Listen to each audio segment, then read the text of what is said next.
Welcome to our first video cast. My name is Cortel, My name is Clint.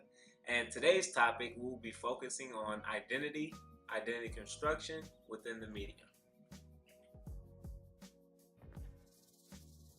So before we talk about identity construction, we have to first talk about what identity is. And according to the Cambridge Dictionary, identity is defined as who a person is or the qualities of a person or group that makes them different from others.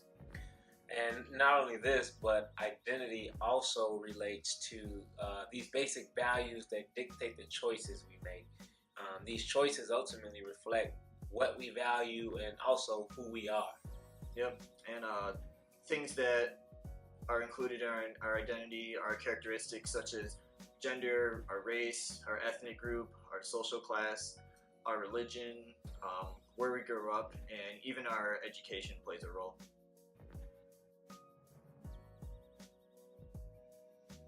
Alright, since we have a better understanding of what identity is, let's take a look at identity construction.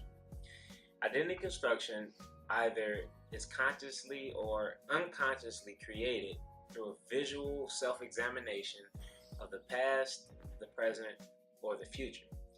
In terms of presenting yourself, the better you comprehend your life experiences, relationships, and connections, this will gauge you with equipment to better handle your ideal self. Yep.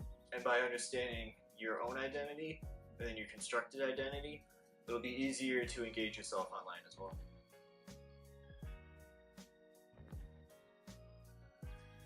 Alright, so I think the best way to showcase some examples of identity construction would have to definitely start with us, right?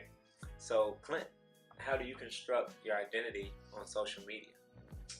Well, I guess I'll start out with just all my social media outlets. And so I actually don't have Twitter, and I actually don't even have LinkedIn. I should maybe get it, but the ones that I guess the main ones that I do use or kind of look over are my Facebook and my Instagram. Facebook, I don't really post anything like about my opinions, but I use it mainly just for photos. Photos that either people tag me in or photos that I post that I can tag other people in. And so I make sure it's PG rated, and I make sure that I guess it's just photos that I like. But all my photos they're just outdoorsy. Usually doing stuff with my friends, like spring break and Flagstaff and stuff. And so my banner page is the mountains. And so if someone were to look at my profile, they would see I'm an outdoor person. And then my About Me page, I guess I only really listed my music tastes. And so I've got like a lot of electronic artists, a lot of rap and hip hop, some alternative. So people can see that that's the type of music I like. And then my Instagram, it's pretty much the same thing. I have pictures of my mountain bike, pictures of the mountains, just me doing outdoorsy things. And so I keep it professional in the sense that I guess people just like to see that I'm an outdoor type of person. So what about you? For me, I only use LinkedIn and Facebook. I do have a Twitter, I do have an Instagram. However, they aren't in use. I just found time to not use those as much. But as far as Facebook goes, when it comes to Facebook, I have done a lot of traveling in my life. So meeting a lot of people, and that's the platform which I use to continue to stay connected with those people, see what they're up to, let them get a little insight as to what I'm continuing in my life. So Yeah. that's kind of what I use my Facebook for, to show that professional side, that true networking side of Facebook. And with LinkedIn, it's more so a learning situation. I like to look at different experiences, job opportunities, case studies, and so forth. And it's that same idea of networking and building a connection. So Yeah.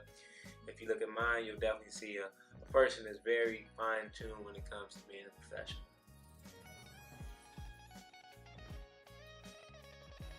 Alright, so now we're going to talk about some pros and cons of identity construction within the media. I'll start off first with some of the pros. So some of the pros include better articulation and explaining yourself. And so you can list your interests online that other people might normally not see. that they can't see in person. Another one is better communication. This is especially true like if you're shy. So a good example would be like a video gamer, someone who might be quiet in real life.